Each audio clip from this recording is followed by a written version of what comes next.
very good afternoon, dear esteemed speakers from the SAARC region and those who have joined us online. On behalf of SAARC Cultural Centre, I welcome you all to the second session of Remembering 20th Century South Asian Women in Culture, building on the insightful discussions that we had in our first session, where we explore the lives and legacies of the iconic South Asian women such as Iravati Kadve, Noor Jahan, Parijat, Begum Sufia, and Minat De Silva. Today, we will delve further into the contributions of another set of remarkable women whose ideas and works shape the cultural landscape of South Asia. To do this, in today's session, we have the honor to have with us Professor Swati Ganguly from India, Moneeza Hashmi from Pakistan, Dr. Sonam Choden from Bhutan, Mariyam Isha Azeez from the Maldives, and Dr. Darshi Thoradeniya from Sri Lanka as our speakers. In today's session, each of our distinguished speakers will highlight the achievements of women whose lives and works have profoundly influenced South Asia. Through this exercise, our goal is to broaden our understanding of their impact across South Asia. With this brief introduction, now I invite our first speaker, Professor Swati Ganguly, Department of English, Vishwabharati Shantiniketan, India, who will speak on Dr. Kapila Vatsyayan. Dr. Vatsyayan was a scholar of Indian classical dance, art, theatre traditions, architecture, and art history. Professor Swati, welcome, and please proceed with your presentation. Thank you, Bina. It's a great honor and a pleasure to be invited by the SAARC Cultural Centre by your director, Dr. Kaushalya Kumar Singhi, and by you. And it's also wonderful to be amongst very august speakers who are going to let us know about the women in culture in their specific countries. So without much ado, I'll start my presentation. I'll have a PowerPoint which will require screen sharing. My friend Shamritha is here with me. So she'll just help me with the screen share. So I have chosen Kapila Vatsyayan, who was born in 1928 and passed away in 2020, as the Indian representative for the SAARC cultural event, Remembering 20th Century South Asian Women in Culture. She belonged to a generation of beautiful and accomplished young women whose contemporaries were Ms. Subbulakshmi, the great singer, Mrinalini Sarabhai, Mrinalini Swaminathan originally, Amrita Pritham, Aruna Asif Ali, all of whom were gaining prominence as singers, dancers, writers, and social activists. Yet the choice of Kapila as a representative seemed to me apt because of these reasons. Kapila brought together a knowledge of all aspects of performing and visual arts, drawing also upon their interconnectedness. Second, she was a key figure in the consolidation and dissemination of culture at a crucial historical juncture in the narrative of nation-making, that is when India had become independent and had found had framed its own constitution. Third, she was an institution builder. Right, and most importantly, the IGNCA, the Indira Gandhi National Centre for the Arts, especially the performing arts. And finally, she was a researcher who wrote on dance, on theatre, on music and architecture, bringing an interdisciplinary methodology to her inquiry. So in the course of this talk, I hope to explore some of these aspects of Kapila, who journalists in her own time had termed the grand matriarch of Indian culture, and sometimes the cultural czarina of independent India, a term which I'm not quite sure whether I like. I begin with a brief biographical sketch to identify what was unique about her education and upbringing. What is interesting, and I teach English literature in Vishwabharati, is that Kapila's formal education was also not just in English medium schools where she read English literature for BA and her MA degrees. She also had a degree in education from the US, University of Michigan, Ann Arbor. So she taught English at Miranda College, one of the most prestigious women's college in Delhi. But Kapila was never anglicized in the way someone with her education could naturally have become. One reason why this was possible is her upbringing in a family which was deeply rooted in the Indian philosophical and literary traditions, just as it was linked closely to the leaders in the nationalist struggle for India's freedom from British rule. So born on 25th December 1928 in Delhi to Satyavati and Ramlal Malik, Kapila was fortunate that her parents kept an open house for scholars and artists, and also nationalist leaders. In 1933, the family moved to Calcutta on her father's business, and Calcutta at that point was a hub of a lot of activities, especially cultural and literary activities. So she met here in her father's and mother's house, many famous people from the world, the literary and the cultural world. Most famous of them, of whom were 𝒣 𝒐𝒖𝒓𝒆𝒏, who was the editor of the journal 𝑉𝒔𝒊𝒏, the polyglot and polymath Rahul Sankrithayan, and Charles Freer Andrews, a Christian missionary who had come to India after he had met Rabindranath and listened to his reading of the Gitanjali and settled in Shantiniketan. Andrews was here often in Calcutta with 𝒣 𝒐𝒖𝒓𝒆𝒏 in his quest for setting up the Hindi Bhavan in Shantiniketan in Vishwabharati. So Kapila was recognized as a prodigy because she was asked to write Andrews's obituary for the Vishal Bharat, which she wrote when she was 13, addressing him as Charlie Dada. So she was familiar with Charles Andrews. But where did she meet Rabindranath Tagore? Is it likely that young Kapila traveled with her father's friend, Gurdayal Malik, who spent a major part of his time in Shantiniketan? Because this is a question which has intrigued me, because Kapila does not mention any education in Shantiniketan. Most people who write about her assume that her early education was in Shantiniketan, but there is no formal education, right? So, but she was very close to Vishwabharati, Shantiniketan. So how did this happen? This is a kind of secret sojourn in Shantiniketan, as I understand it. Now, this was important, I believe, because early to late 1930s in Vishwabharati was one of the most interesting cultural practices in visual arts and performing arts taking place here at the Kala Bhavan and at the Sangeet Bhavan. Later, there was the Hindi Bhavan, and these may have sensitized her. This is speculation which I believe has some grounds. Sensitized her to music, dance, theatre, visual arts, not as separate entities, but which were closely linked. And this is something that she emphasizes throughout in her life and in her work. So, in an interview with Priya Kanungo for the Doordarshan, Kapila iterated the highest regards in which she held Vishwabharati and its founder Rabindranath Tagore, who, like many others, she referred to as Gurudev. If the seeds of the engagement with performance and visual cultures were sown in Shantiniketan, its flowering happened in Varanasi in the early 50s. The decision to go to Varanasi, especially to BHU, Banaras Hindu University, was a major turning point in her life. She had just returned from the university at Ann Arbor and was teaching at Miranda House. She traveled to BHU to Vasudev Sharan Agarwal, a revered expert in the field of Indology. But remarkably, he was also a polymath who could move with ease between the Vedas, the Satpatha Brahmana, Harshacharita, and Padmavat. Why did she go there? She went there to show him her manuscript, which she had written on sculpture and dance. The Acharya, the revered teacher, told her she needed to study Sanskrit literary texts, archaeology, and get an idea of art historical developments if she were to pursue her doctoral research.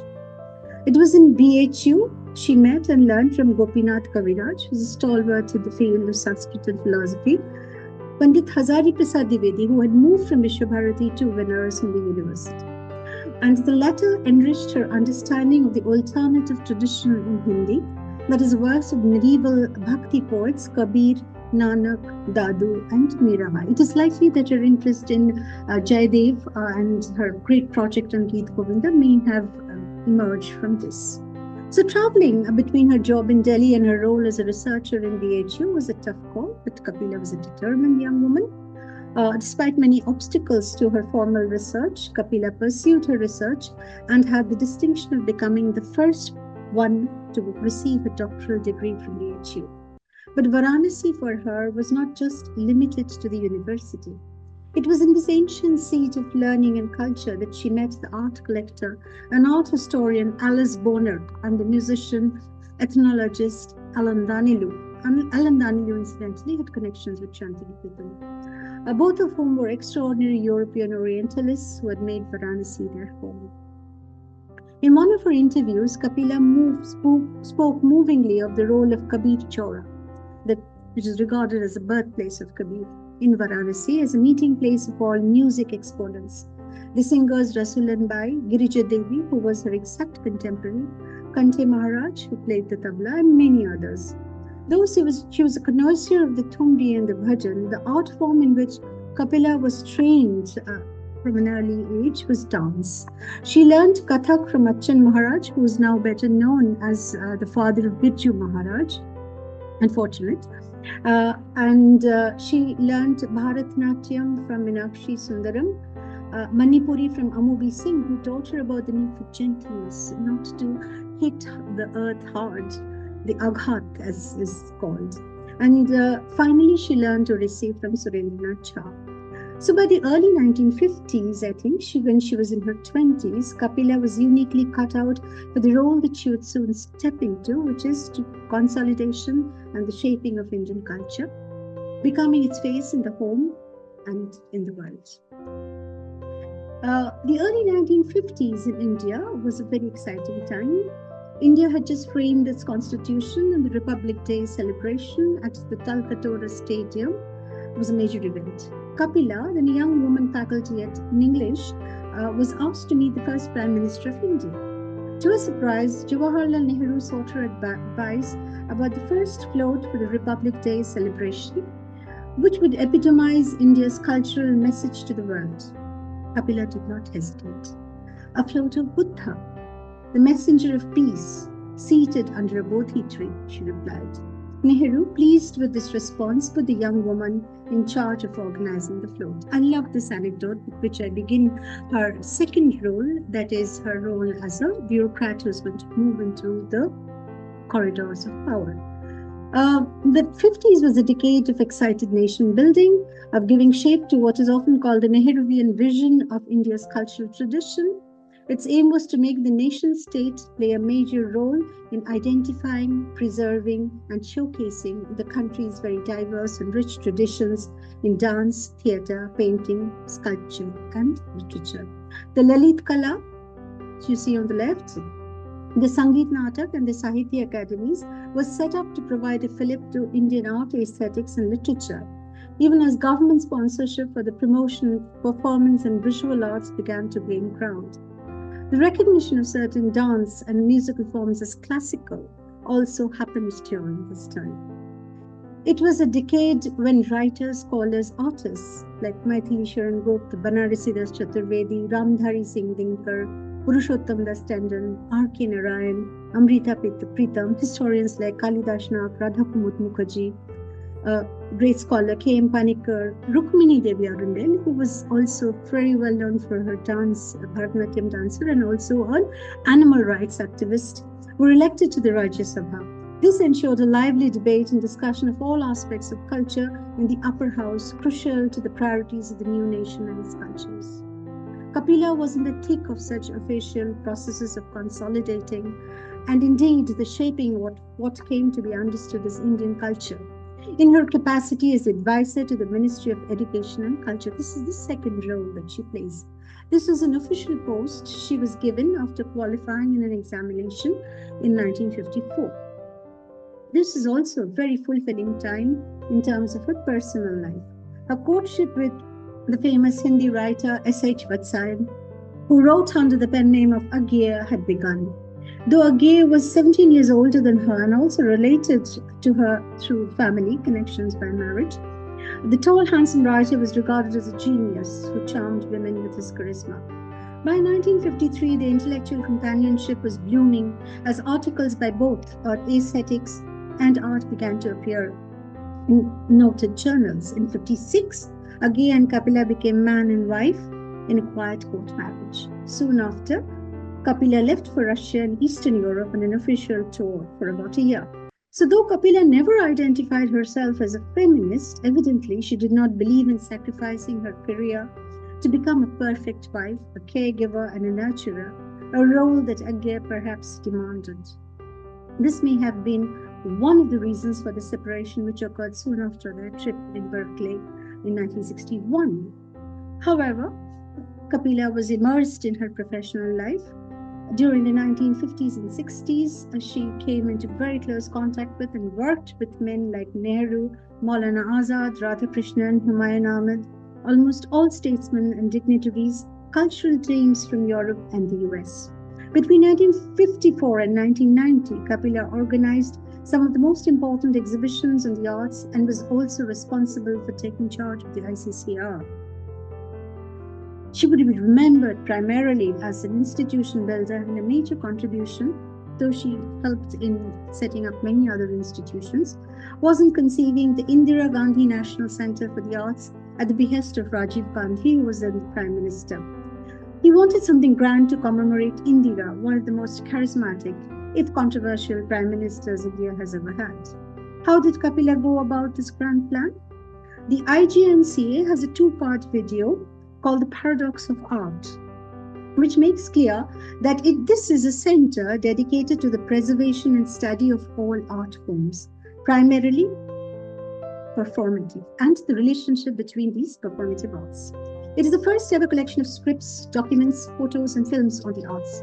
The popular or the folk has been given equal space alongside what is understood and identified as classical or Maldives.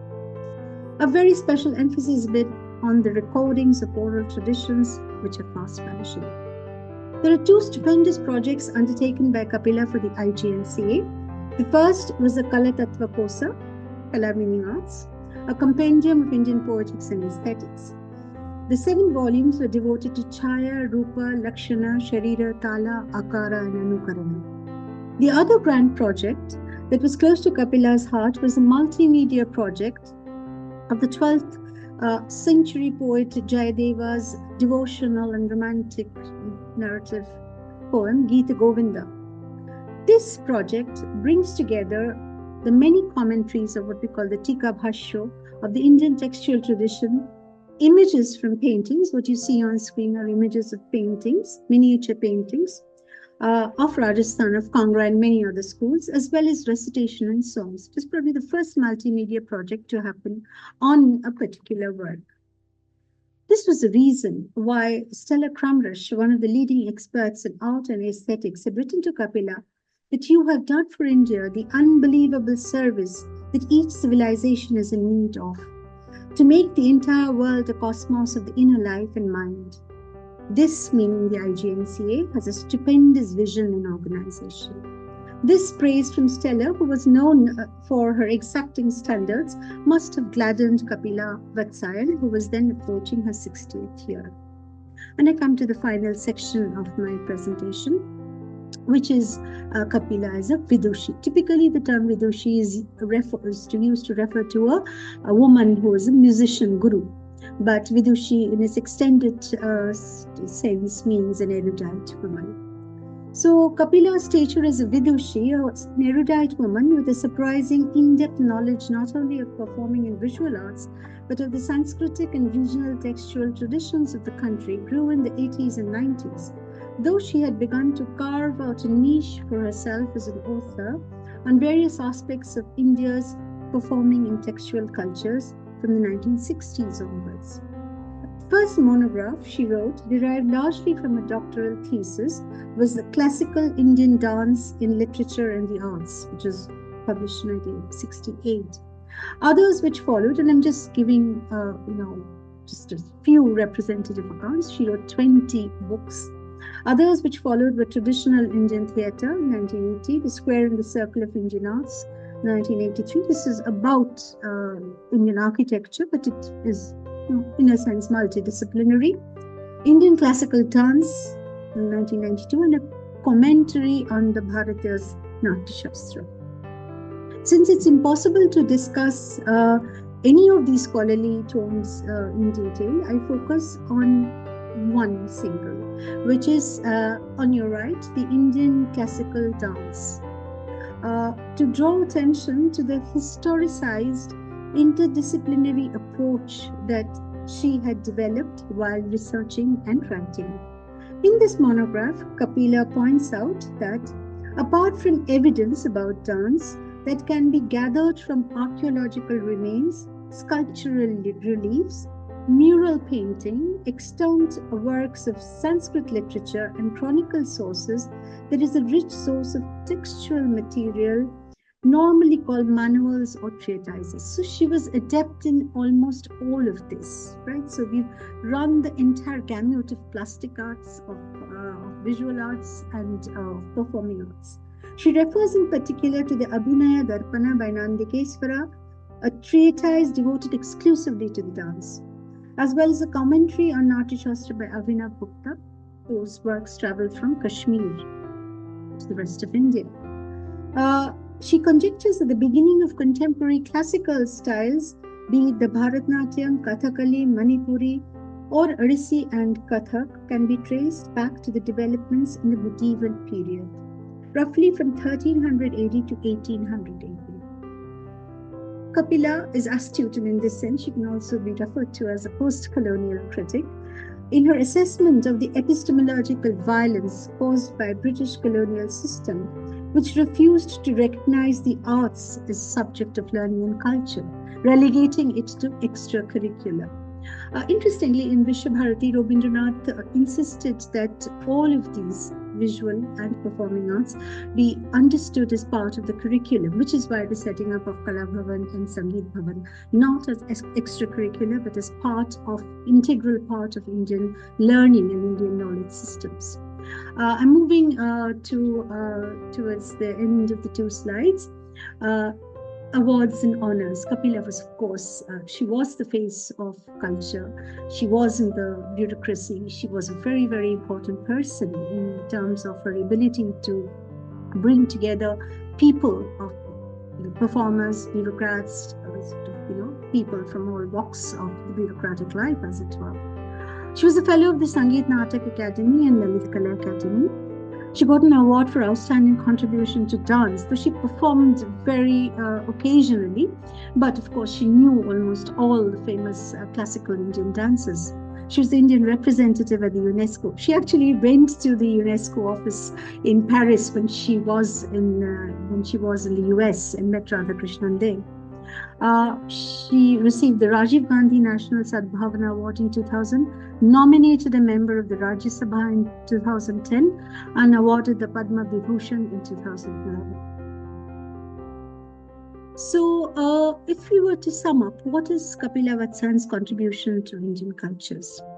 So, I would say it is the emphasis on diversity and plurality of traditions, especially performance culture. So not the idea of a homogenized single India, but an India which is different, but yet which held together.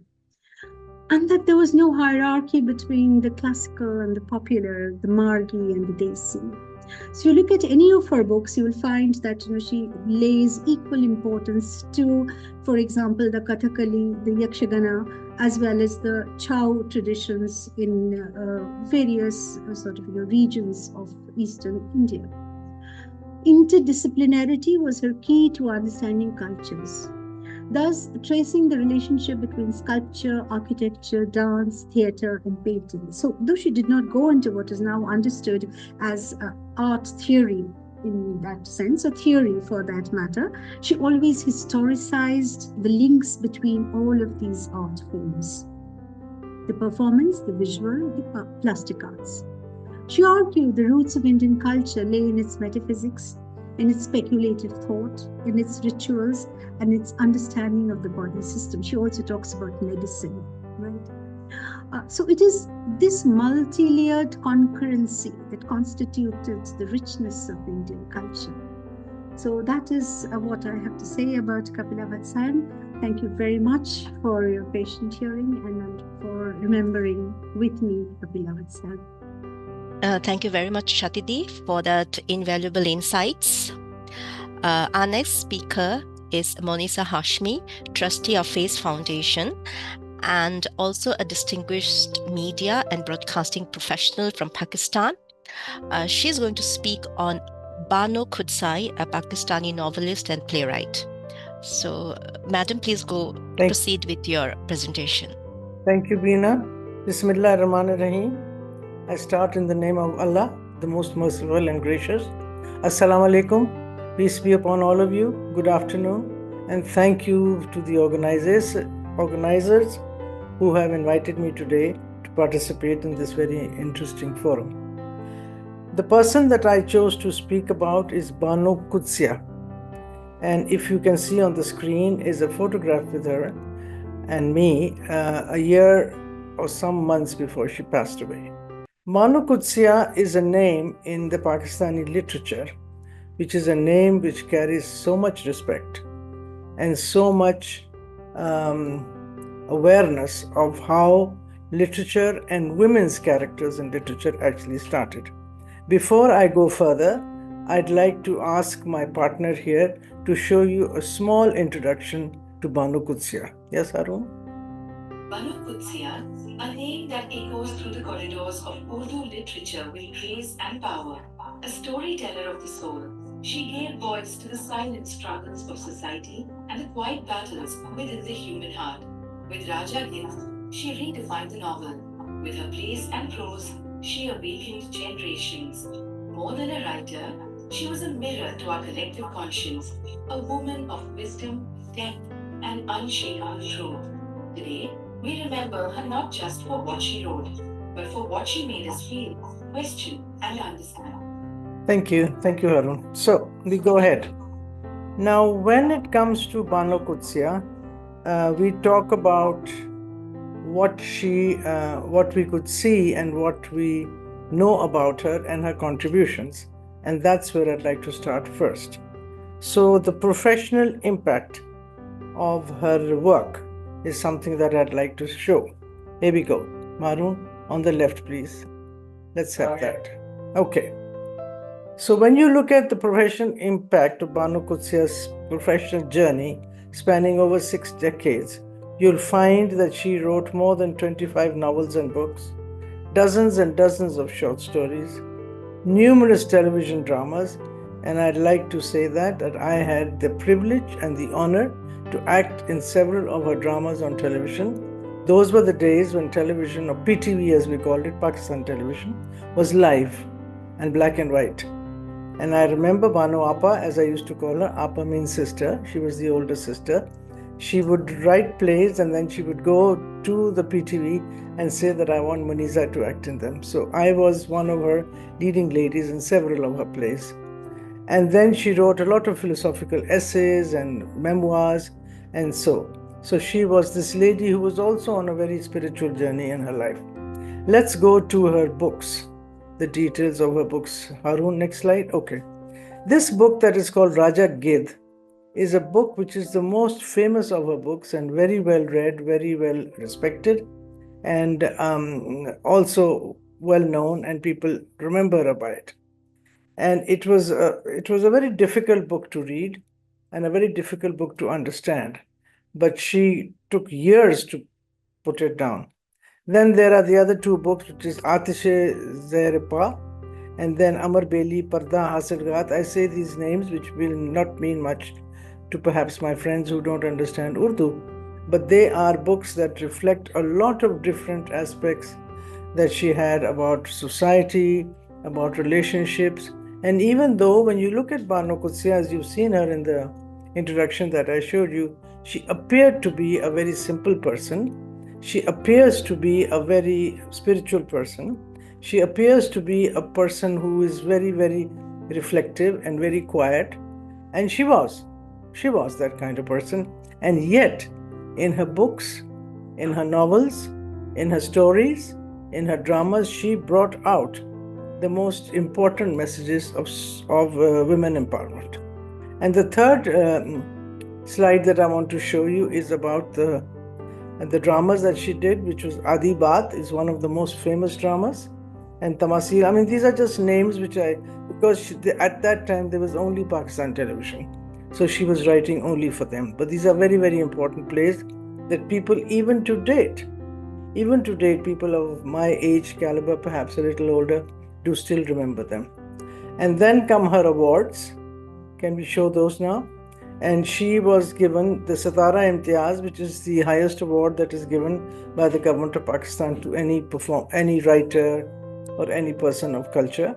Then she got the Hilal Imtiaz, which is the Crescent of Excellence, again by the government of Pakistan. Then she got what is called the Kamal-e-Fan, which is an award that is given by the Academy of Letters. And other than that, she was given various awards throughout her life, in which she participated, and she also spoke on many occasions. So that was really Bano Qudsia, as it were. Now, I would just like to say a few words about her as somebody who spoke and wrote in different aspects. The books that she wrote spoke about, as I said, women empowerment. And since I played some of the characters, I know that her female characters were multidimensional, strong, and very, very emotionally intelligent, and challenged the status quo of the time. Now we are talking way back in the 70s, right? So that's a long time ago. And then she also wrote a lot of cultural dynamics in the books. And she changed the landscape of the television, of the media actually, and she introduced themes which are very new to different people. And there were times when she was accepted for her words and her ideas. She was married. This is something that needs to be said here also. She was married to one of also the greatest writers of our time. His name was Ashfaq Ahmed. You must have seen, you saw a brief image of him with her. He was one of the greatest writers in his own time. And because he was, even though I'm sure Bano Appa would probably not really approve of what I'm going to say, but because he was higher in stature and bigger as a man, because obviously we're talking about the 60s and 70s in Pakistan, not now. So things are different now that we have women flying planes, we have women in the army, we have women on the moon, not on the moon, sorry, on Everest and so on and so forth. So our women are now really progressing very, very sharp and very loud and very clear. Women in fashion, women in winning Academy Awards and so on and so forth. So these were times when women were slightly a little under. So at that time, for her just to be writing and expressing her thoughts and ideas, and she was being given a push by her husband, which is very sweet. Now, this is something I'd like to say. Bano Appa and I, we lived very close by, on walking distance. So for me, it was almost every single morning, it was a morning walk to her house with my young son, who's no longer young. And we would sit and talk and so on and so forth. So the fact that you are living or talking or interacting with a legend, you don't realize that when you're a young person. You really don't understand that. For you, she's just an elder sister. She's probably talking to you about recipes or maybe about what the weather is like and so on and so forth. And yet now, she died in 2017, not so long ago. But now, as I was thinking about her and writing these thoughts, I realized how great a woman she was and how fortunate I was and my generation was that we were able to interact with such a wonderful woman. And I would also like to say something here now. Next is that I have done a series of interviews on Pakistan television, and I have been fortunate to do that. I was the moderator, the anchor, and I had these great people, more than 100 of them. She was the first that I did. And I remember very clearly, I rang her up and I said, Bano Appa, I'd like to do this interview with you. And she said very clearly, I don't want to come to PTV. So I said, why not? She said, no, you want to interview me? You come to my house. So that was quite a battle in trying to get a huge amount of machinery and cameras and so on and so forth and transfer them to her house. And what I'm going to show you now are short clips of my interviewing her in her house. She sat on the floor and she also, you can go on, and I sat on the floor with her and we had this wonderful interview that I can never forget. My first question, one of my questions, of course, I can't show them all to you, although Beena and I did discuss it. With Beena, I couldn't subtitle it because it was a very normal, natural conversation. And it's very difficult to translate every single word as somebody's talking. So what I'm going to do is I'm going to explain to you just very simply what she said. So my first question to her was, when did you decide to become a writer? And when was the time when you decided to become a writer? And so can you just raise the voice a little bit, not too much? And she says that every person, all their lives, doesn't really know what they're going to be when they are born and when they're growing up. But she said one thing that I would like, and I have never known, she said, to date, that I would ever be a writer until I actually picked up a pen and so on and so forth. She answers this later. But she talks about the fact that you can be a writer only if you feel a sense of loneliness, if you feel a sense of being alone, if you feel that you have been, that you can remove yourself from the world outside and you start becoming a person that can shut their minds and then can lock themselves up in a place and start writing.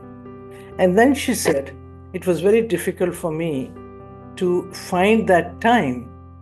I had 3 children, 3 boys. I was cooking. I was doing all the household chores.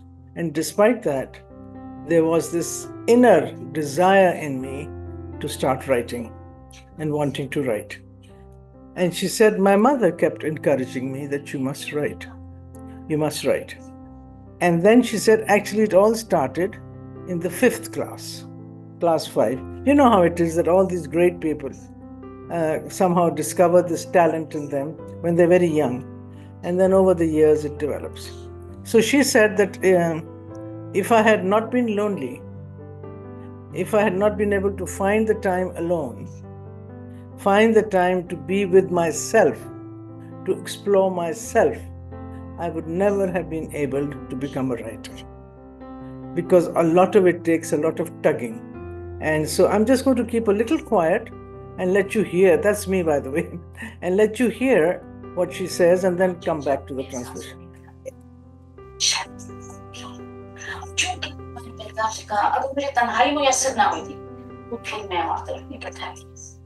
Social बन जाती है और आप यकीन कीजिए मैंने कोई ऐसा काम है जो नहीं किया है.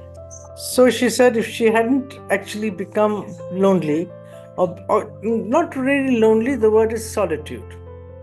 If she had not been able to be in solitude, enjoy solitude, she would never have been able to be a writer.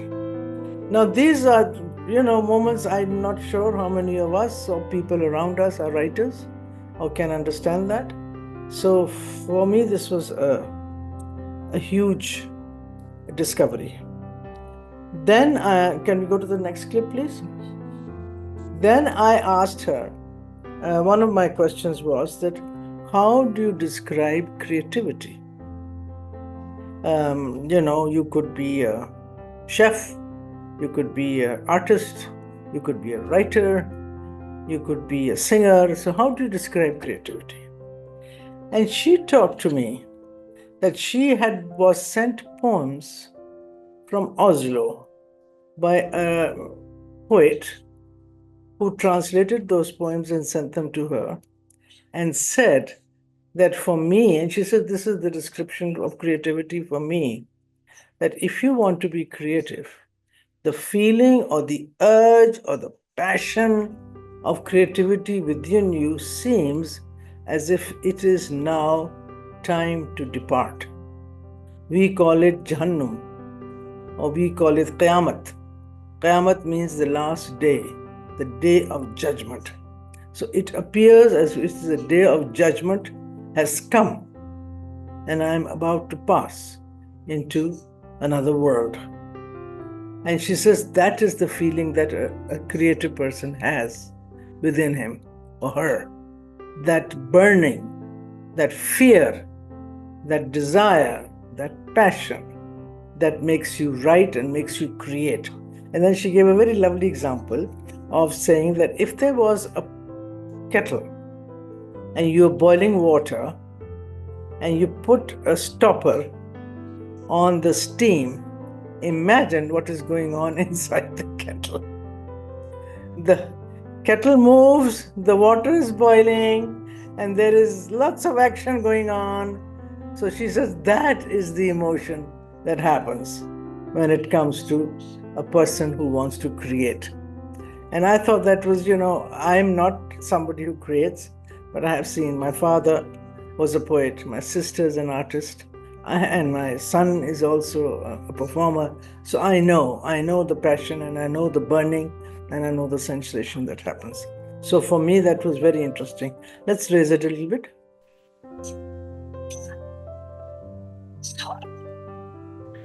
आप सफर पे जाने में आधा घंटा और पैकिंग उसी में करनी, तो he spent से जब वो निकलता है. And then the other example that she gives is that imagine if you're getting ready to go, you have a flight to go, and you've got things to get ready, and you're in a hurry, and lots of things are happening, and you're trying to make them happen, and yet you're just completely surrounded by a lot of tension. She says that is what is creativity. What's the time? So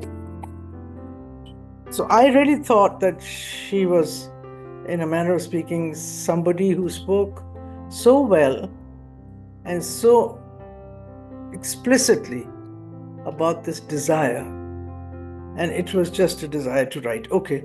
So then she also gave me an example. These are things that I'm just remembering. And I asked her, I said, Bano Appa, how do you write? So she says, I sit down every morning on a table, and I am, yes, please, the third clip, and I put in front of me 3 blank or 4 blank pieces of paper and a pen, and I sit down. And I continue sitting, and I sit, and I sit, and I sit. And sometimes I get up without writing a word, because nothing has happened. And she says, I have a maid in my kitchen, and her name, I remember her calling it very clearly. She said it was Junie. I met her, I remember her. And she says, I would not have been able to write if Junie hadn't been in the kitchen, because she looks after the kitchen. She looks after the house. She looks after the children. And I am allowed that half an hour or 1 hour or 2 hours to sit down and be with myself and be able to express, as I just described, that movement, that passion, that disturbance, and put it on a piece of paper. And I'm not sure how many of us ladies here present, or some of us listening, I hope, are working ladies, successful working ladies, can actually feel that I at least can say that I would not have been who I was or am if I hadn't had the support in my home. And sometimes when I get an award or I get praise, I want to bring on my mates or people who have supported me and say, actually, this belongs to them. This belongs to her. And my children used to think I was crazy. And every time they said, Mama, you've done this, and Mama, you've done that. I said, I haven't done it. She has. What do you mean? She can't read. She can't write. I said, but she allows me to do it. So I think this was wonderful when Bano wrote that, told me about it. That this is, I think, a very important aspect of us women who want to show our talents, express our talents, work with the world outside, but certainly have some responsibilities at home. And I think that is all this wonderful woman who I still love to this day, remember to this day. I can still see myself sitting opposite her. And I remember that study. It is no longer there, of course, because both the husband and wife have moved on. And so I was very fortunate to have spent a good part of my life talking to her and being with her. Thank you, Bano Appa, wherever you are. Rest in peace. Thank you. Thank you, Madam. That was Moneeza Hashmi from Pakistan. And thank you very much for your interesting first-hand account on Bano Qudsia and sharing your fond memories about. Next, we have Dr. Sonam Choden, who will be speaking about Gyalyum Phuntsho Choden Wangchuk, the Queen of the Second King of Bhutan.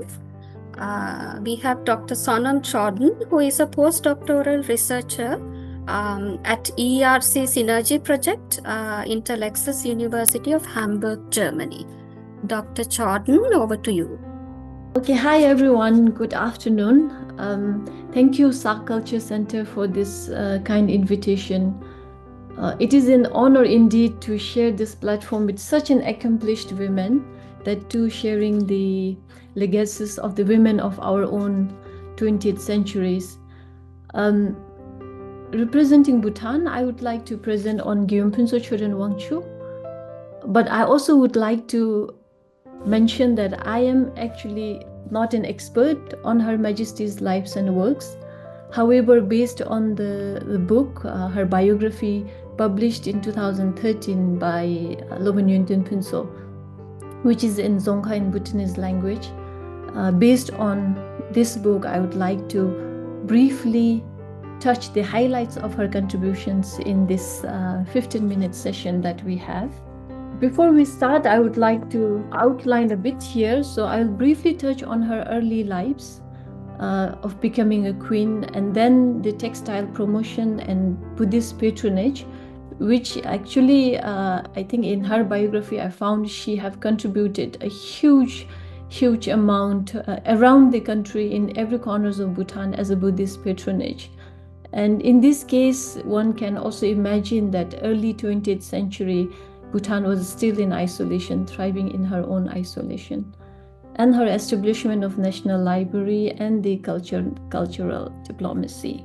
So to go to her early life, she was born in 1911 at Wangdicholing Palace in Bumthang. Gyalyum Phuntsho Choden Wangchuk, she faced an early tragedy with her mother's passing at age 8. She was raised by her strict grandmother, yet very nurturing maternal grandmother. Through her, she began her education under learned scholars at a very young age. And from a young age, she also mastered in weaving and developed her passion in knitting. And she's actually known to have crafted number of hats and sweaters for spiritual figures even during her queenship. Her love for gardening persisted in her queenship, where she personally tended her gardens, delighting her attendants. At 15 in 1926, Gyalyum Phuntsho Choden married the Crown Prince Jime Wangchuk, who ascended as the second king, ascending the throne of the Queen of Bhutan. Their son Jime Doji Wangchuk was born in 1928, and when he became the king, the Queen Phuntsho Choden became the Queen Mother. And since then, she's known as Gyalyum Phuntsho Choden Wangchuk. As a young queen, she embraced her royal duties, mastering etiquettes and sharing duties like receiving and preparing gifts, which reflects her humility and dedication. Her Majesty, while in Wangdicholing Palace, promoted textile and trade works, running a weaving center in the palace, personally guiding and instructing young women in their art of weaving, including men in the trade work. It is also known to be the first weaving center in the country. And this here that I showed are some pictures from the textile, which on my right side are from wool, which are actually from central part of Bhutan. And then on my right are we call it Kushutara, which is more with the cotton on silk, but these days we will find a lot on silk. And it is mostly common in eastern and southern Bhutan, but these days I believe both textiles are very much around the country. People know how to weave and do these works. Here, as a Buddhist patronage, I would like to show here some of the significant ones where she had contributed in this part of Bhutan, not only Bhutan, also beyond Bhutan. So I have some monasteries and stupas where she had contributed in restoration and establishment, to see like how in the whole range she had covered. As a dedicated patron of Buddhism, Her Majesty Gyalyum significantly enriched Bhutan's spiritual and cultural landscape through her extensive efforts in restoring and establishing sacred sites.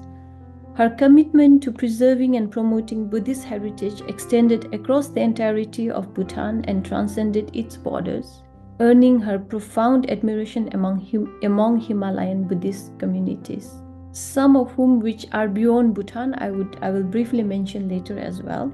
Here, in enumerating the full scope of Her Majesty's contribution exceeds the scope of this account. Her generous patronage facilitated the establishment and restoration of retreat centers, statues, stupas, and essential ritual artifacts, the breadth of which is vast, as you could see here.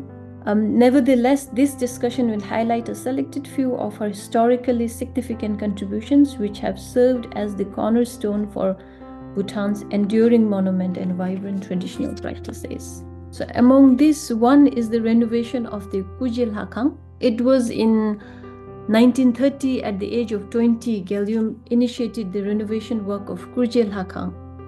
Kujil Hakang, which is located in the Bumthang Valley of Bhutan, which is in the central part of Bhutan, is a sacred Buddhist temple named after the body imprints of 𝒚 Sambhawa.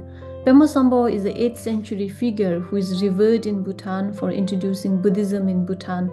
So one can imagine this place, the spiritual site it dates back to 8th century. So for the renovation, Her Majesty was not only the patron but also known as the main advisor for this. The other one is the renovation of 𝒉𝒐𝒏𝒕𝒖𝒓𝒚 𝑺𝒐𝒖𝒕𝒉 It was in 1947, Her Majesty the Gyalyum initiated renovation work of 𝒉𝒐𝒏𝒕𝒖𝒓𝒚, and this 𝒉𝒐𝒏𝒕𝒖𝒓𝒚 is also a significant place. It is founded in 1511 by Ani Choden Zangmo, the granddaughter of Teten Pema Lingpa, who is also a revered Bhutanese treasure revealer. And after the renovation in 1947, in 1967, Her Majesty initiated the restoration of the costumes and marks dances for the marks dance, and finally restored the continuation of the usual festivals and rituals at 𝒉𝒐𝒏𝒕𝒖𝒓𝒚, including the marks dances such as 𝒉𝒐𝒏𝒻. 𝒉𝒐𝒏𝒻 is a marks dance with drums, introduced in 16th century by Khedukkinga Wangbo, one of another spiritual figures. Today it is widely performed in the festivals around the country, and since 25 it has been listed among the representative list of UNESCO Intangible Heritage of Humanity, highlighting its global cultural significance. The other important one is the restoration of 𝒍𝒐𝒻. 𝒍𝒐𝒻 is actually, this as well is under the patronage of Her Majesty the Gyalyum. The restoration began in 𝒍𝒐𝒻, which is actually perched above a tiger's nest, which has been caught by fire before, and then it was meticulously restored during in 1950s. The construction, which was fully sponsored by Her Majesty, which enlisted Bhutan's finest carpenters, sculptors, masons, and painters to rebuild the temple in revered Zangdoperi form, embodying the celestial pure land of 𝒚 Sambhawa. Demonstrating profound dedication, Her Majesty actively participated in labor, carrying mud and stones alongside workers and residing there for 3 months, and providing practical and emotional support under those challenging conditions. Because one could imagine it's perched above Taktsang. In those times, one need to walk perhaps 6-7 hours even, and under this very harsh weather conditions. So it was completed after 3 years. And among numerous religious institutions established under the patronage of Her Majesty, Kingacholing Lakang in Phuntsho stands as one of the preeminent destinations for the tourist. Consecrated in 1966, the temple is situated in Phuntsho, proximate to the Indian frontier town of Yangon, which is a rich tapestry of cultural confluence thrives, where a rich tapestry of cultural confluence thrives.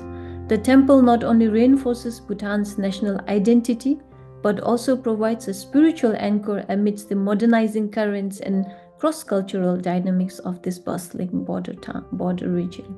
Stupas known in Bhutan as chotens, they are venerated as a monument which symbolize the enlightened mind of the Buddha. Under the aegis of Her Majesty the Gyalyum, numerous chotens were constructed across Bhutan. Though their full enumeration exceeds the scope of our discussion here, of one particular is this memorial choten in Thimphu, which is a project born from the vision of her son, the third Dru Gyalpo, who is revered as the architect of modern Bhutan. Tragically, his ultimate untimely passing forestalled the realization of this ambition of his. In fulfillment of his aspiration, Her Majesty the Gyalyum oversaw the choten's construction, which was completed in 1974 after 3 years of meticulous effort. Beyond its spiritual role, today this memorial choten also serves as a vital social site fostering community cohesion. In early 20th century, the only source of formal education was accessible through monastic institutions, where many Bhutanese needed to take arduous journeys to Tibet for advanced studies. Her Majesty, being aware of the hardship, she spearheaded the creation of monastic colleges by inviting distinguished Tibetan scholars to impart knowledge and foster the development of intellectual hubs within Bhutan. Among these, actually there are many that she had established as religious institutions or monastic colleges, which I could not discuss much here due to our limited time. However, I would like to discuss about the Rikshung Lobdra, the establishment of Rikshung Lobdra, which stands as a pivotal milestone, remaining the sole tertiary institution dedicated exclusively to the study and preservation of Bhutan's rich cultural heritage.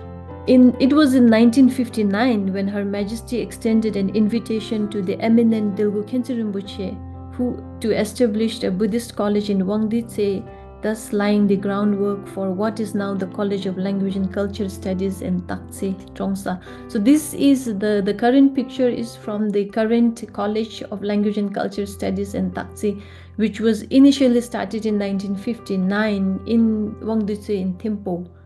And today, Taktse plays a significant role for the modern Bhutanese in learning and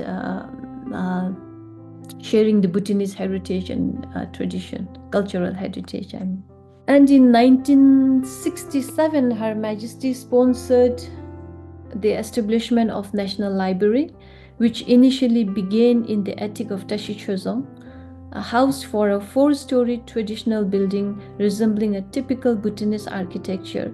Today, it preserves Bhutan's rich cultural and religious heritage. The National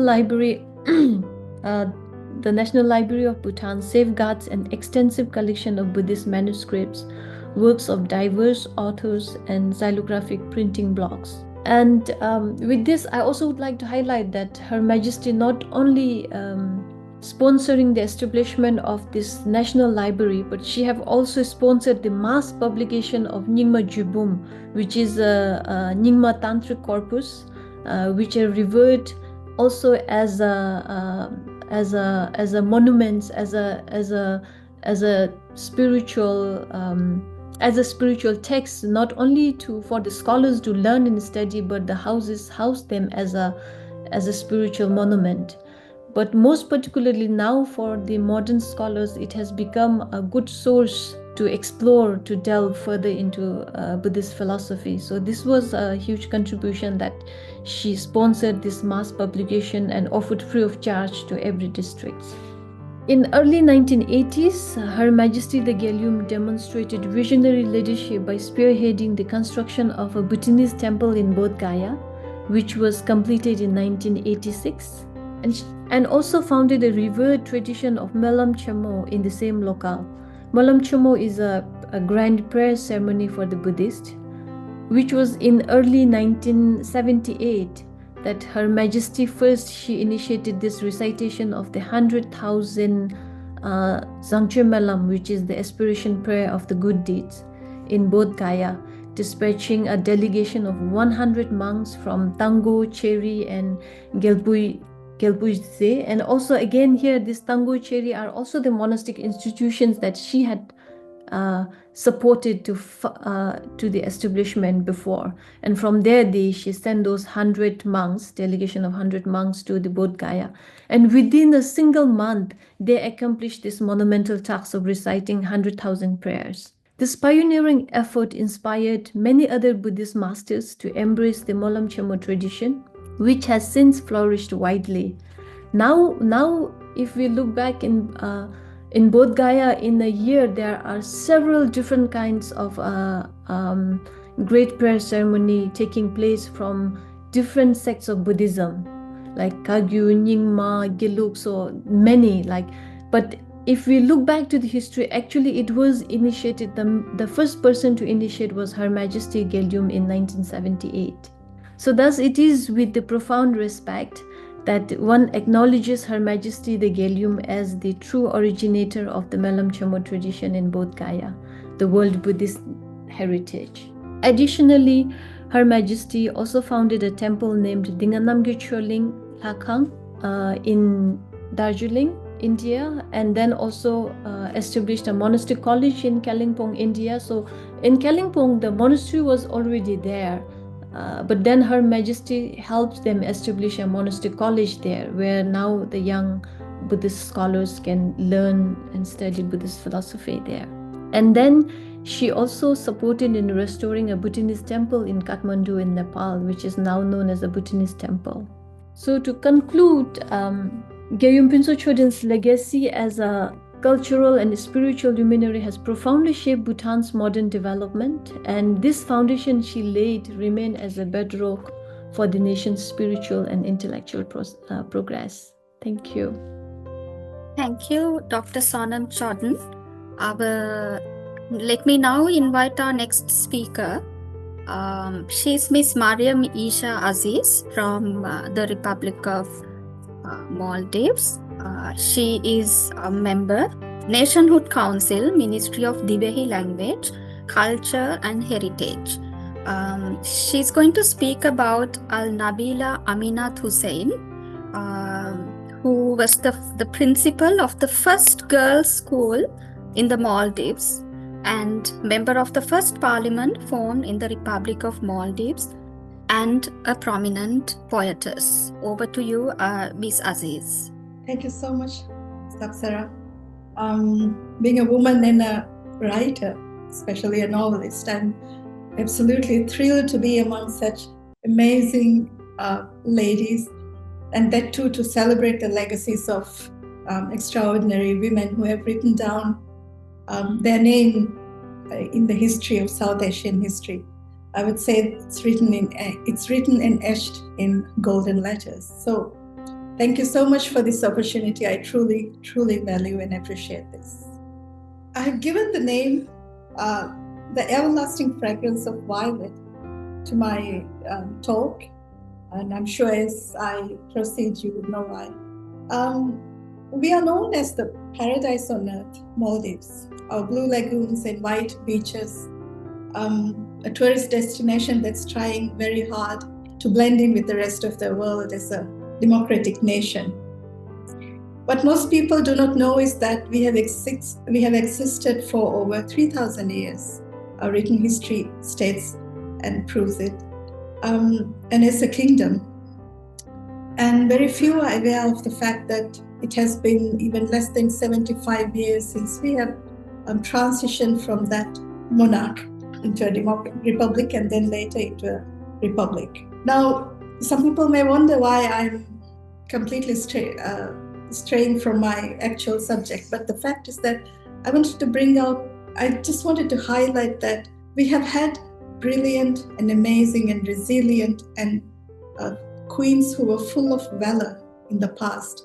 And in each era, we have had such women within us who carried in their veins such pulse. 𝑪𝒖𝒍𝒕𝒖𝒓𝒚 Aminath Hussein carried in her bosom such a heart. Now here we see 𝑪𝒖𝒍𝒕𝒖𝒓𝒚 Aminath Hussein on the left picture with her mother. It's my pleasure. So I was just talking about the kings on this slide, how we have been a kingdom for over 3,000 or at least 1,000 years.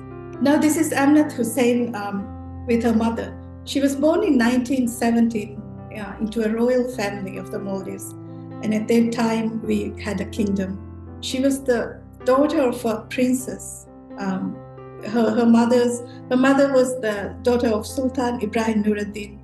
Her father was a well-known poet and chief justice of that time, Al-Ghazi Sayyid Hussein Afifuddin, most commonly known as 𝒖𝒍𝒕𝒖𝒓𝒚 𝑺𝒔𝒊𝒂𝒏. Now, being born into a family of privileged family, she was educated within her home by her mother. And then later on, she was tutored by learned scholars of that time. And they taught her English, mathematics, religious studies, and Urdu as well.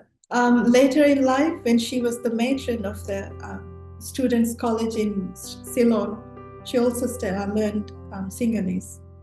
She had a very huge family. Her father married 8 women, and there were lots of siblings in her family, as you can see from this photo. She was a very confident child and showed leadership qualities at a very young age as well. Her father was called the man of steel, and when he was faced with a lot of setbacks in his political career, we in Maldives have a very famous quote, couple of quotes by him, one of which is, "The world is like a tapestry. It runs with warps and wafts." So I believe that 𝑪𝒖𝒍𝒕𝒖𝒓𝒚 held the same beliefs throughout her life as well.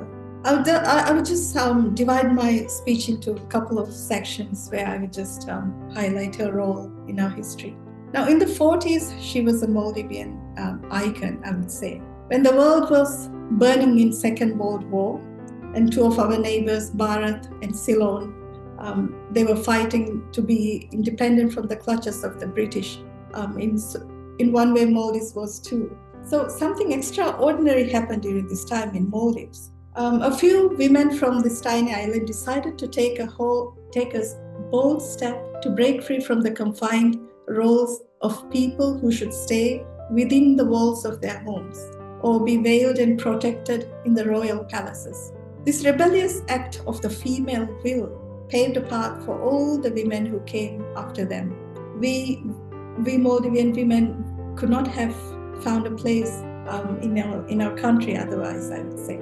Now, during this time, another extraordinary blessing happened to Maldives. In the 40s, just about a couple of decades before we transitioned from a kingdom, our to-be future president, Al-Amir Mohammed Amin Toshmenak Legfan, as you see on your right, returned back to Maldives after his studies from abroad. A sophisticated, intelligent, English-speaking Aligarh University graduate, the charismatic Mohammed Amin Didi, as everyone knew.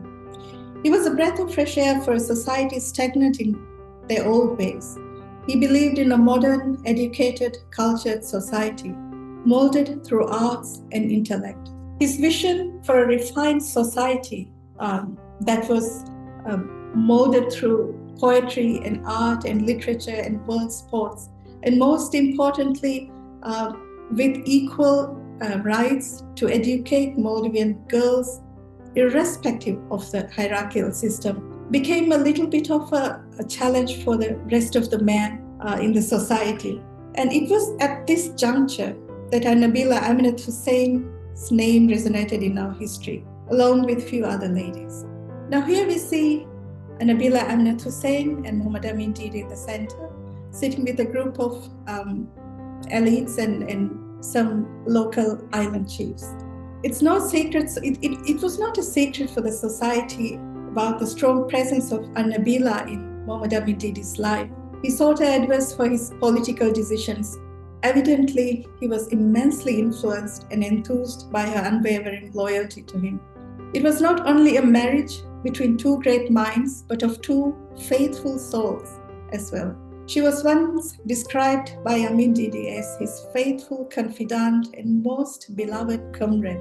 Amin Didi's progressive idea reflected an equal and gender-equal modern society. Thus, a group of influential upper-class ladies accompanied him often in his social gatherings. These elite socialites were not just any other women. They were well-educated, mostly women from the royal families. And they had these amazing leadership qualities and skills as well. His two wives were among some of the most important people who played the very significant political roles in his political choices. But Al-Nabeela Aminath Hussein always had the most trusted and most, I'd say, the most trusted position in his political arena. It was clear that in the society bound by the shackles of patriarchal biases for so long, the sight of women coming forward and being in the public was not well taken. Shadows of criticism and resentment started lurking in the society. Here we see Al-Nabeela Aminath Hussein as the principal. But this did not stop Aminath Hussein from taking up her role in serving the nation. She stepped for the first role when Amin decided to reopen the old school Madrasatul Saniya and establish a special section for female students. She served as the first president of the school. With just few students, she started in 1944, and there were no textbooks. So Amin Didi and Aminath Hussein wrote and prepared those textbooks and then taught geography, cooking, etiquette, history, religion, and many more to these girls. Now, on November 28, 1945, when the school celebrated its first anniversary, a poetry recital and drama play was performed by the girls. This was a significant milestone for Maldivian women, as it was the first time girls ever took part in a public activity. It was under Aminath Hussein's supervision and initiation. She was the principal of the school until 1956 and after that as well. But in 1956, the name of the school was changed to honor its patron, late President Muhammad Amin Didi. And the same year, she wrote a play that became very popular among the public for various reasons, called Life Experience, which was very personal to her own life. She also began a magazine in the school called The Daughter of the Country, which was published under her editorship. The minds and hearts of Maldivian girls were opened through her beliefs and her I'm sorry, I'm failing to find a word there, but I'm sure you understand what I'm trying to say. Aminath Hussein's contribution as a patron to the young girl were unmatched by anyone in our history, because as it was the 1940s, years of 1940s, there were not any women who took roles as she did. And she was also the matron of the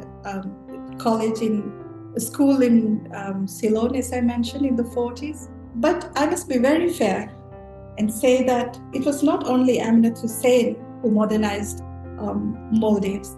There were other female elite, the socialites, and then many more writers and poetesses who molded our society too, so that we could fit into it as part of it. During the Maldives 1940s, it was our golden days of literature. A magazine was published called Al-Rafiq by the government. There was another newspaper for the first time published by the name Government News, of which Aminath Hussein was the editor. Now, President Amin did something else as well. He took the step and created a movement called Lemveringe Gulzar, which literally means Garden of Poets, and assigned different names for different poets and writers under that umbrella. Aminath Hussein was given the vivid name, the vibrant name, Violet, while Muhammad Amin Didi himself took the nom de plume Orchid, and his wife, Al-Nabeela Aminath was the Nargis, Rain Lily, and famous poetess Faiza was named Daisy. Now, this was the beginning of a movement of literature which inspired a lot of females in Maldives to go to follow the footsteps of these eminent writers. There was this very famous two stories by Al-Nabeela Aminath Hussein, which was Sacrifice of the Love of the Heart and the 𝒏𝒕𝒖𝒓𝒚. 𝒏𝒕𝒖𝒓𝒚 was one of her best pieces and one that was written on her own life. She wrote many more short stories and long stories as well, and published essays in public magazines and government magazines and other magazines and newspapers as well. And one of her poems, most favorite poems, were one called One Sung by one of her famous singers who were a blind singer. The poem was about a girl asking her mother to translate or to portray or to relay to her the beauty of the world and help her understand. So Aminath Hussein's writing was mostly the common expressions and themes were national sentiments and patriotism, feminism, and most importantly, empathy. The most prevalent topics of her stories were also social issues based on common person and the difficulties they face within the society. Now, I have translated a couple of verses of two poems that she has written, but I'm not going to talk about the English translation. However, I would like to just recite two of the verses from the poem. Annaha eroliya edilamu fennaha ebandaraka nagili dukuram. Fenna komme finolaka gos ara 𝒆𝒏𝒚 duvamu nudashe nattamu gastu olimansima. Now, this was a poem which inspired and instilled in the hearts of the people of 1940s and 50s and 60s. I would say the purpose of this movement that they took part in and initiated. Now, one may also say this poem is a reflection of two sides of the human condition in which they lose the beauty of the outside world and the inner world within. And this girl was asking in this poem from her mother about the beauty and the ugliness of this world. But as I said, from all her stories, 𝒏𝒕𝒖𝒓𝒚, the autumnal rose, was the most popular one. I would just like to highlight a little bit about the story here. The plot was about a protagonist, a female girl called Catherine, who belonged to a royal family and falls in love with a common man. For the sake of love, she kept fighting with the society and the tyrannical system. And one fine day, the man goes and marries another woman, and Catherine chooses to remain single throughout her life. Now, Al-Nabeela Aminath Hussein's role in our history was not just as a principal or a poet or a writer. She was also one of the finest linguists of her times, undoubtedly, but she was also among the first female politicians of the Maldives. She was a member and the honorary vice president of the first political party called People's Progressive Party, found in the 50s. During President Amin Didi's tenure, he formed a parliament in which Aminath Hussein, along with several women, were prestigious members, which was also the first in the history of Maldives. Now we see here Aminath Hussein receiving an official letter of assignment from Al-Amir Muhammad Amin Didi. And this is when they held the first inauguration ceremony after he became the president in 1953. Throughout his life, Aminath Hussein was President Amin Didi's most devoted ally. In 1954, however, Amin Didi passed away as a result of wounds from dissident residents following a coup in which Amin Didi was deposed and imprisoned. Amin Didi, this plot was, this coup was plotted by his prime minister. And at this time, Amin Didi was in Ceylon receiving medical assistance for his health. And it is said that he received a message which said that the situation in Mali was extremely critical and he needs to return back to Mali as soon as possible. Now, even there, by his side were his second wife, Zubaydah, and 𝑛abeela Aminath Hussein. And just when they received this message, Aminath Hussein cautioned him and said, her gut instincts, her gut feelings and her instinct says that it's a trap, and asked him not to leave. But perhaps it was the first time Amin Didi disregarded her advice. When he expressed his wish to return his people and land, she left the room, shaking her head in dismay. This was the perfect portrait of her loyalty to the man whom she stood by unwaveringly. Amin Didi returned back to Mali, and in the coup, he faced a lot of injuries and he passed away in a very somber manner after 1 year. Now here in this picture, we see Muhammad Amin Didi in the center, his daughter by his side, his wife, Fatma Saeed, in the front row, and Aminath Hussein beside him. Now this was the perfect portrayal of the story of Aminath Hussein and her role in Maldivian history with this charismatic leader of ours, who was a progressive leader of that time. It is said that 𝑛abeela Aminath Hussein spent her last few days with her cousin 𝑛abeela Habiba Hussein Habib in their royal house.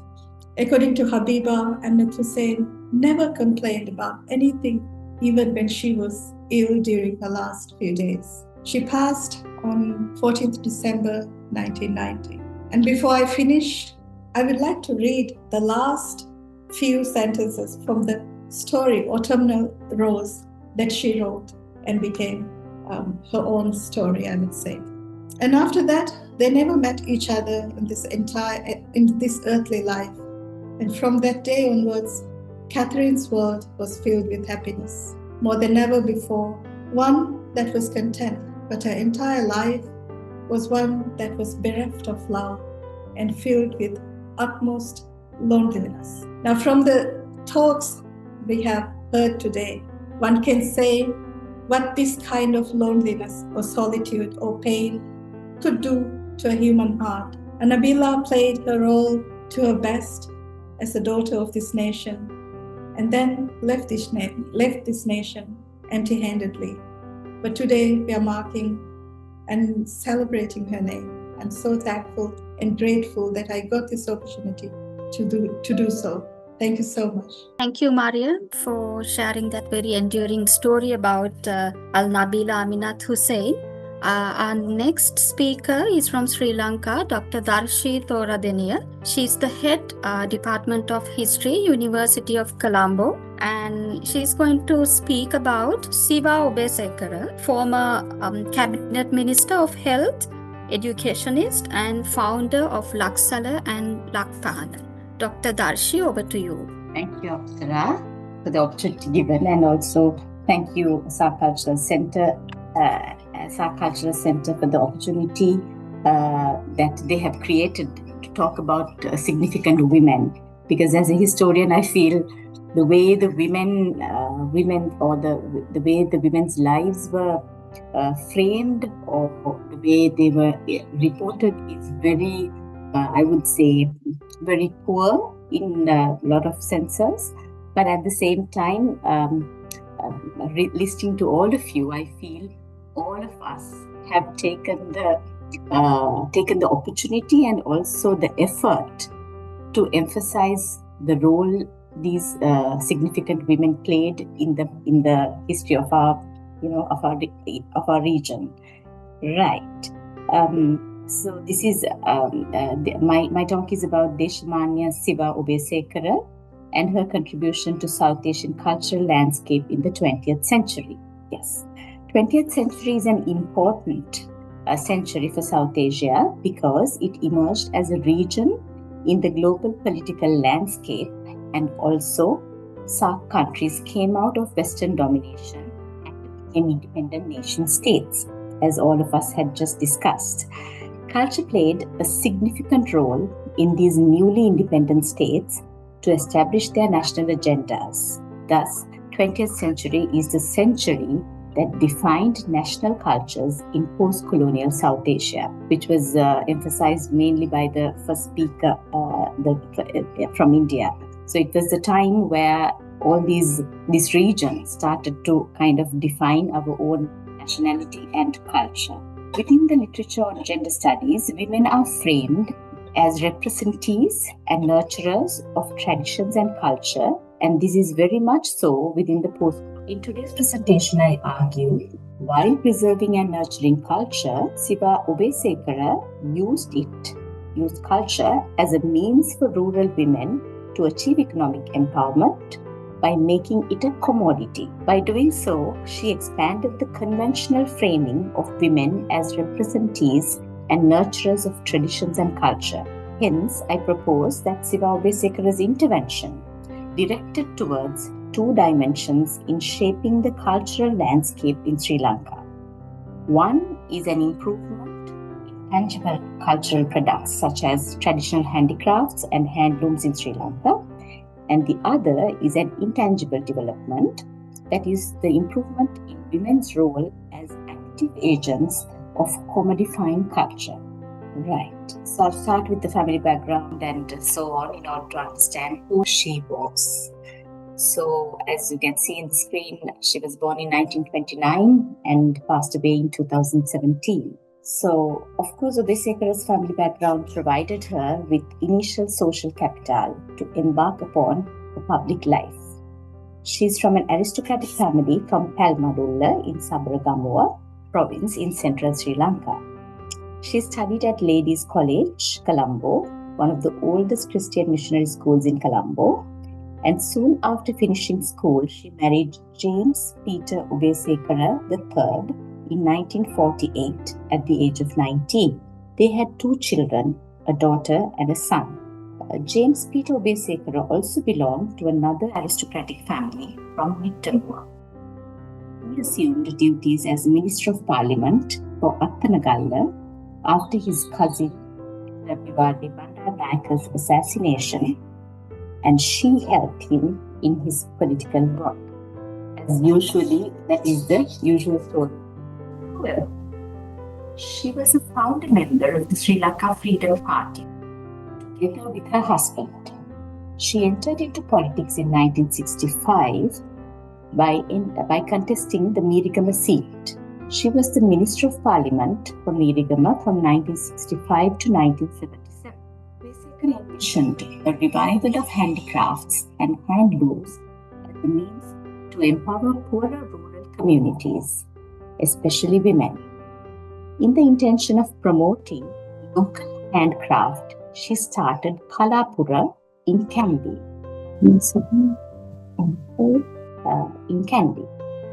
In 1961, as the chairman of the Small Industries Advisory Board, she set up village sewing centers and craft centers to revive these traditional crafts, and also revived the district cooperative unions in handloom textiles.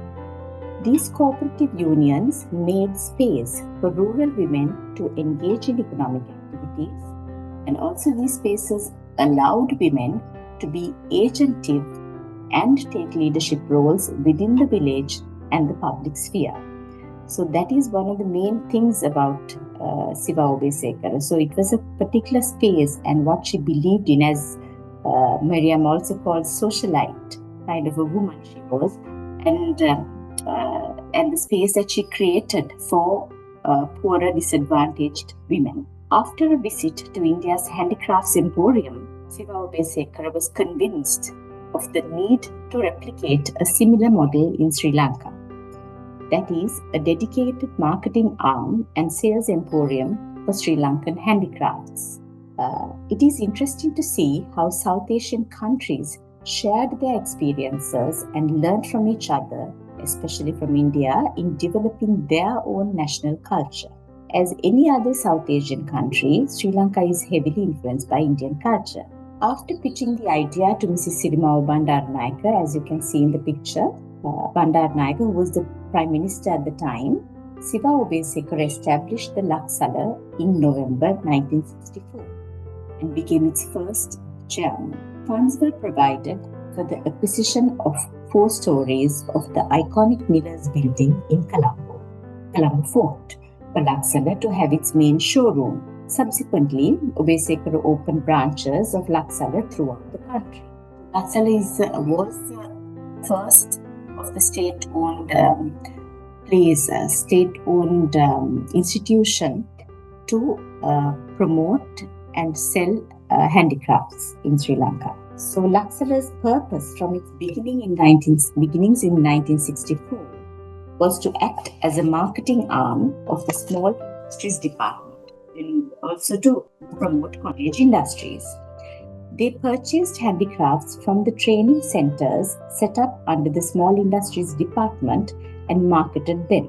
Laksala bought goods from craftspeople purposely at a high price, elevating the market value of the products, whereas previously handicrafts were sold at unsustainably low prices. Obeyesekere, who believed in socialism, committed herself not only to develop the lives of the rural poor, but also to stop them being exploited in the global market.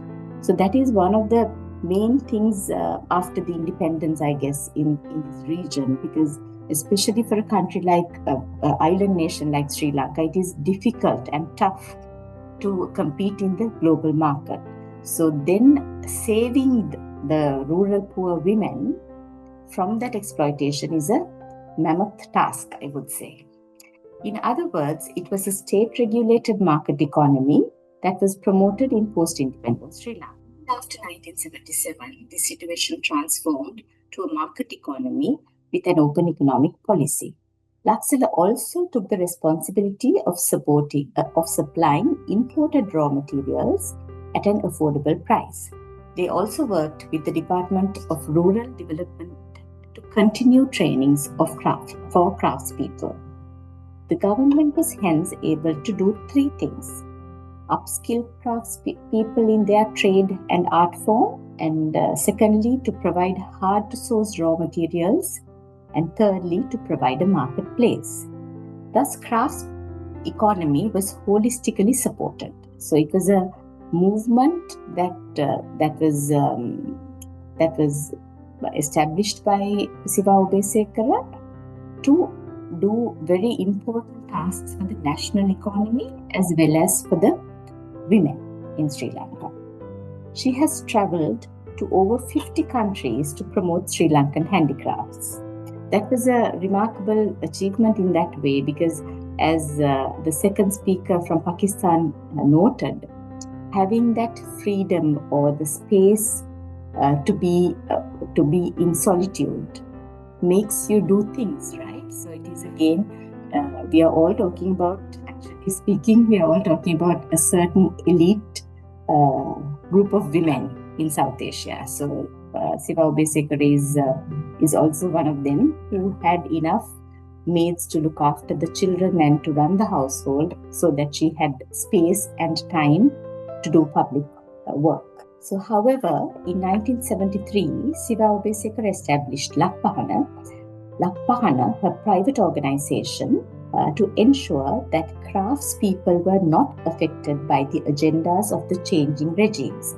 So, 60s and 70s until late 70s, there were regime changes very like every 5 to 6 years' time. So that was actually affecting the downfall of 𝒔𝒊𝒂𝒏. So that is why Siva Obeyesekere wanted a more stable private organization, which she herself created to ensure the stability of the craftspeople. 𝒔𝒑⒄ is still in operation today and is renowned for its genuine handicrafts. Analyzing interviews with craftspeople who sold their products to 𝒔𝒑⒄ and annual report records of income and expenditure of 𝒔𝒑⒄, Anne-Marie de Silva shows how 𝒔𝒑⒄ declined over the years. So that was inevitable because when the open economic policy came in 1977, Sri Lanka's economy and the whole social fabric changed. So that, of course, the hardest hit was on the rural people and especially rural women. So saying all that, because I had the great opportunity to speak or interview Siva Obeyesekere, but for a different reason actually. That was in 2010 to talk about, because she was not only the person who came up, who established 𝒔𝒑⒄ and 𝒔𝒑⒄, but also she was the Minister of Health in 1970s, in late 1970s. So I spoke to her within that background. So saying that the whole idea of empowering and uplifting the lives of the women was one of her main themes in her public or political agenda. And also she was from the very beginning, her training was such, given by her family and also through her school and also through her later life with the husband and her family. So today �𝒑⒄ is taken care of by her daughter, who's running it, and still it is in good shape compared to 𝒔𝒑⒄. Her work in handicrafts, uplifting the lives of thousands of poor craftsmen, especially empower women, won her recognition from President Jayawardena and President Ransinga Premadasa, and the latter gave her the Deshamanya title, meaning honor of the nation. So about Siva Obeyesekere and her contribution to the crafts and culture of Sri Lanka, and I feel we all spoke about women who contributed to the national culture of our region, and also they are all elite women, as I mentioned before. So it is interesting to see how elite women had space and time to work on defining national cultures in our region. Thank you. Thank you, Dr. Darshi. Now I invite the participants if they have any questions or if they have any comments. Good evening to you all. It's Professor Bharati Kennedy. Not a question, but it's really a very wonderful, nice session to really understand and to really see them as a role model, how they have really contributed to the national development and their work. It's really very, very interesting and very nice session that you have really contributed. And we also really can understand, being a woman, how they have really faced the challenges and thought the visionary leadership and how they have really exercised the visionary leadership in their life and in their lifetime. That's what we are really talking about.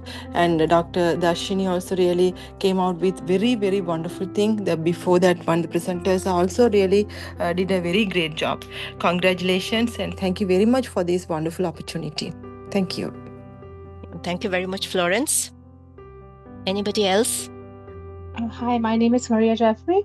I'm basically from Pakistan, but currently I'm based in Canada. I thank everyone for participating today. It's early in the morning here in Canada.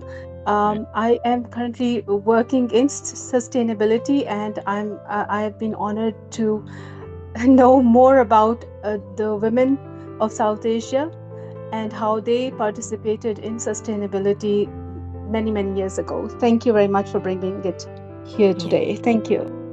So any more comments or any questions or anything else? Yeah, Bina, can I just give my comment? I mean, in the sense, I would like to share about the sustainability aspect that Amina brought up.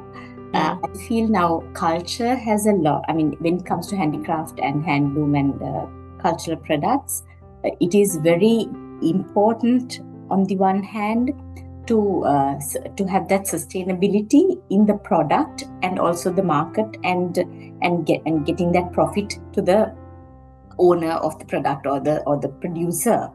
And at the same time, it is the nature or the natural habitat or the natural surroundings that we are exploiting in a way, speaking of culture, right? In a way to make these products. So it's a fine balance, I feel, that we have to create when it comes to handicraft, sustainability of handicraft, market or the handicraft, because these are very valuable and very, very time consuming. It takes a long time to produce, but at the same time, it is difficult to produce for a market. The demand and supply cannot be kind of met in that way, because you have to say, for example, a cane furniture. You have to let the cane grow first in order to, and you can't be cutting all the cane in your area. That kind of, because if you look at the environment in that way, because sustainability goes hand in hand with all of it. Yeah. Thank you. Thank you, Dr. Darshi. I had not a question, but yeah, you could call it a question for Moneeza. Yeah. I was wondering if Bano Appa would have known about the writings of Kurtuline Haider. Yes, because they were contemporaries. Definitely, she did, and she knew them too. So yes, it's a big thank you to Bina for having organized this and for bringing all of us together to be able to talk and share. And I'm hoping that this is going to not be limited. On behalf of SAARC Cultural Centre, I once again extend my sincere gratitude to all the speakers who joined us from different parts of the SAARC region.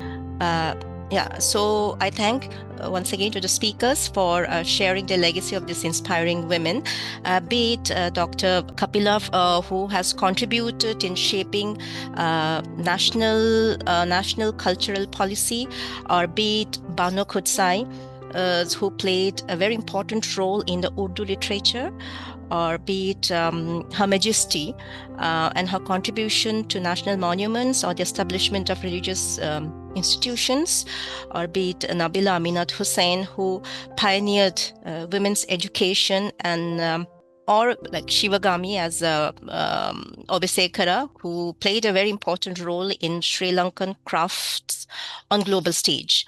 So these iconic women, and they have demonstrated the power of resilience, and also these figures, they have